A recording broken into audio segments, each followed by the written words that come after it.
कुरान आयत 448 को अक्सर कोट किया जाता है कि ये वो कोट है जो दिखाता है कि कैसे कुरान बिल्कुल ही मूर्तियों के अगेंस्ट है। यहाँ भी हम देखते हैं कि do not associate partners with God, यानी भगवान के अलावा किसी और के भक्त मत बनो, किसी और की पूजा मत करो। यही सेंटिमेंट कुरान चैप्टर 31 आयत 13 में दिखता है कि केवल भगवान की पूजा करो। तो ये कहना कि सारे मुस्लिम्स सारे नॉन मुस्लिम्स को काफिर मानते हैं, ये एक बहुत ही गलत नोशन है। जो लोग नफरत फैलाना चाहते हैं उन लोगों के द्वारा ऐसी चीजें फैलाई जाती हैं। इस्लाम शब्द का मतलब ही होता है सबमिशन बिफोर द गॉड, भगवान के सामने झुकना, और मुस्लिम शब्द का मतलब होता है जो इंसान भगवान के सामने झुकता है। इसलिए एक लिबरल मुस्लिम के पर्सपेक्टिव से कोई भी इंसान जो किसी भी धर्म में मानता है वो एक मुस्लिम है, क्योंकि अपने धर्म में उसने भगवान को जो भी नाम दिया है वो उस भगवान की पूजा कर रहा है और भगवान के सामने झुक रहा है। और ये मेरा कोई पर्सनल ओपिनियन नहीं है, एक्चुअली में ऐसा है। सवाल तो हमेशा पूछता है काफिर क्या, इसका सवाल ज़रा और अच्छा है माशाल्लाह भाई साहब का, कि काफिर का मतलब वो जो ईश्वर को नहीं मानता है, कि काफिर का वो मतलब है जो इस्लाम को नहीं मानता है। काफिर का सही मतलब है जो सही ईश्वर को नहीं मानता है। अगर आप गलत ईश्वर को मानते तो भी काफिर है, और सही ईश्वर का मतलब आपको इस्लाम में ही मिलेगा। इस्लाम के मानी है अपने ख्वाहिशें ईश्वर के हवाले करना। तो वो आदमी जो अपने ख्वाहिशें ईश्वर के हवाले नहीं करता है उसे कहते काफिर।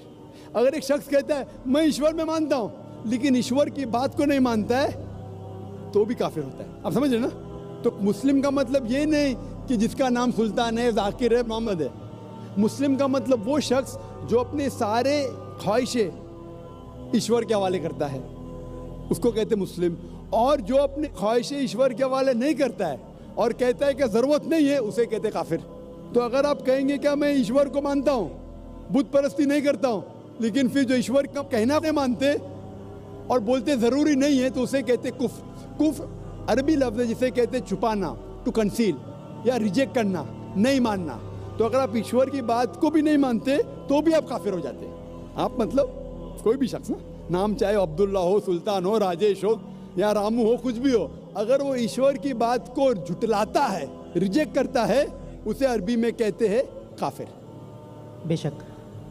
और मैं ये भी जानना चाहूँगा, जब मैंने इस्लाम के बारे में जानना चाहा तो मैंने इस्लाम के बारे में कुछ जो भी जाना तो उसमें मुझे कहीं ऐसा लगा कि ये सच नहीं हो सकता।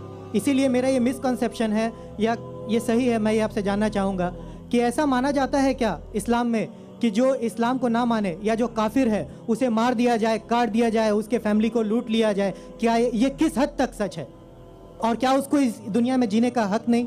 माशाल्लाह भाई साहब ने बहुत अच्छा सवाल किया।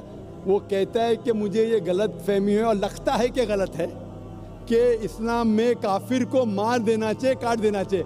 आपको कोई भी मुसलमान ने मारा या काटा है ना? आप माशाल्लाह सही सलामत है, अल्हम्दुलिल्लाह। आपको किसने मारा, काटा? मैं जानना चाह रहा हूँ कि ऐसा कहीं है लिखा हुआ है या नहीं? Very good. ये क्या होता है कि जो लोग इस्लाम के खिलाफ किताबें लिखते, मिसाल के तौर पे अरुण शूरी का नाम सुने? अरुण शूरी जो मिनिस्टर था चंद साल पहले, बहुत किताब लिखता है इस्लाम के खिलाफ, बहुत मशहूर है इस्लाम के खिलाफ। लोग क्या करते, कुरान मजीद की आयत उठाते, आउट ऑफ कॉन्टेक्स्ट, पस मंजर के खिलाफ लिखते, और एक आयत जो बहुत इस्लाम के क्रिटिक उछालते, वो तौबा की आयत सूरा नंबर 9 आयत नंबर डॉक्टर इरशाद अहमद साहब रहमतुल्लाह, और लिखते हैं कि कुरान में लिखा है जहां भी आप काफिर को पाएंगे, इनटू ब्रैकेट्स हिंदू, आप उनका कत्ल करो। आप अगर कुरान मजीद खोलेंगे, तर्जुमा पढ़ेंगे तो उसमें लिखा है जहां भी आप काफिर को पाएंगे कत्ल करो, लिखा है। लेकिन ये आउट ऑफ कॉन्टेक्स्ट है, पस मंजर के खिलाफ है। पस मंजर जानने के लिए आपको आयत नंबर पहले से पढ़ना पड़ेगा। सूरह तौबा सूरा नंबर 9 आयत नंबर 1 से पढ़ेंगे। वहाँ लिखा हुआ है कि मुस्लिम और मुशरिक मक्का के, उनके बीच में एक पीस ट्रीटी थी, एक सुलह थी। ये पीस ट्रीटी, ये सुलह एक तरफा मुशरिकों ने तोड़ दिया मक्का के। जब अल्लाह ताला आयत नंबर 5 पे आते तो कहते हैं कि हम तुम्हें 4 महीने का वक्त देते हैं, 4 महीने की मोहलत, आप सुधर जाओ वरना ऐलान जंग। आपने सुलह की थी, आपने सुलह को तोड़ी, 4 महीने का वक्फा, सुधर जाओ वरना ऐलान जंग। और फिर अल्लाह ताला कहते हैं सूरह तौबा सूरा नंबर 9 आयत नंबर 5 में, जंग के मैदान में जब भी आप काफिर को पाएंगे, मतलब दुश्मन जब आएंगे जंग के मैदान में तो आप लड़ो, डरो मत। अभी कोई भी आर्मी जनरल आज की तारीख में, सिपा सलार, वो थोड़ी कहेगा दुश्मन आए तो भाग जाओ। वो कहेगा डरो मत, लड़ो मारो। तो ये जंग के मैदान की आयत है कि आप जब देखेंगे तो डरो मत, मारो।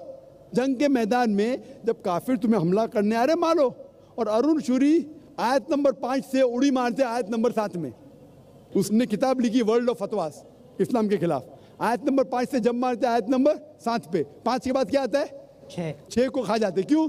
6 में उसका जवाब है, उसकी बीमारी का जवाब है। आयत नंबर 6 में सूरह तौबा के अल्लाह ताला फरमाते कि अगर कोई काफिर सुलह चाहता है, उसे छोड़ो मत दो, उसे ऐसी अमन के जगह पर महफूज पहुंचाओ। क्या कहता है अल्लाह ताला? अगर कोई काफिर सुलह चाहता है, अमन चाहता है, उसे छोड़ मत दो, उसे संभाल के हिफाजत के साथ महफूज जगह पे जाके छोड़ो। Escort him to a place of security. आज का सिपा सलार सबसे दयालु क्या बोलेगा? दुश्मन को जान दो। यहाँ अल्लाह ताला कहते सिर्फ छोड़ो मत, ऐसी जगह पे लेके जाओ हिफाजत के साथ जहां वो महफूज है। समझ रहा? तो ये कुरान की आयत है। तो इन लोग पसे मंदिर के खिलाफ कोट करते। और जहां भी जिहाद की आयत है, जंग के मैदान में जब आप मिलते हैं गैर मुस्लिम से, वो आपको कत्ल करने आ रहे, कत्ल करो। उसके बाद फौरन आप पढ़ेंगे सूरह अनफाल सूरह नंबर 8 आयत नंबर 60 के बाद 61 में लिखा है अमन बेहतर है। महाभारत में कत्ल करने के कितने श्लोक आते? कितने? हजारों, कुरान से कई ज्यादा। तो महाभारत जानते हैं आप ना? जब मैं हिंदू से पूछता हूँ महाभारत में झगड़ने के कितने, लड़ने के कितने श्लोक है, तो वो हिंदू मुझसे कहता जिहाद है के खिलाफ मैं कुछ नहीं कह रहा, क्योंकि हमारे धर्म में भी धर्म युद्ध है। सुनिए मेरी बात ना, धर्म युद्ध है बराबर। तो हिंदू मुझसे कहता है ये जो धर्म युद्ध है क्या है? बातिल के खिलाफ है। वो बातिल को झगड़ने का लिखेला महाभारत में। तो मैं कहता हूँ कुरान में भी वही लिखा है, किसका कत्ल करो? जो धर्म के खिलाफ है। आप समझे ना? धर्म युद्ध मतलब हक और बातिल के खिलाफ झगड़ा। तो बातिल को कत्ल करने का लिखा गया महाभारत में, वही लिखा है कुरान में। और भगवत गीता, भगवत गीता जानते? सबसे ज्यादा पढ़ी जाने वाली किताब भगवत गीता। श्री कृष्ण अर्जुन को सलाह देते हैं।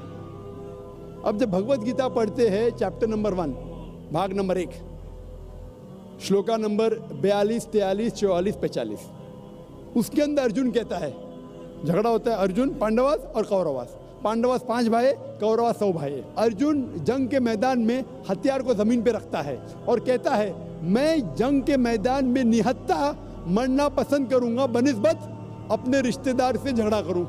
उसके फौरन बाद, चंद श्लोक बाद, भगवत गीता भाग नंबर 2 श्लोका नंबर 2 और 3 में श्री कृष्ण कहते, क्या कहते? ए अर्जुन, तू बुज़दिल कब से हो गया? ये गलत ख्यालात तेरे दिल में आए कैसे? तू नपुंसक कैसा हो गया? इंपॉर्टेंट। श्री कृष्ण अर्जुन को क्या बोलते हैं? इंपॉर्टेंट, नपुंसक। कौन कह रहा है? श्री कृष्ण कुरान अकेडमी में फिर से अर्जुन से 33 साल बाद बुज़दिल मैंने कब से कदम हो गए? रखा, माशाल्लाह। क्षत्रिय का धर्म है लड़ना। काफी फिर भगवत गीता भाग माशाल्लाह, नंबर बेहद 2 खुशी महसूस हो रही है। श्लोका नंबर 31, 32 और लेकिन 33 में साथ-साथ कहते क्षत्रिय का धर्म है लड़ना। डॉक्टर अगर इसार अहमद आप साहब नहीं रहमतुल्लाह लड़ेंगे कमी भी तो महसूस आप सफलता पाएंगे नहीं। क्षत्रिय वो खुश नसीब है जिसे लड़ने का मौका मिलता है।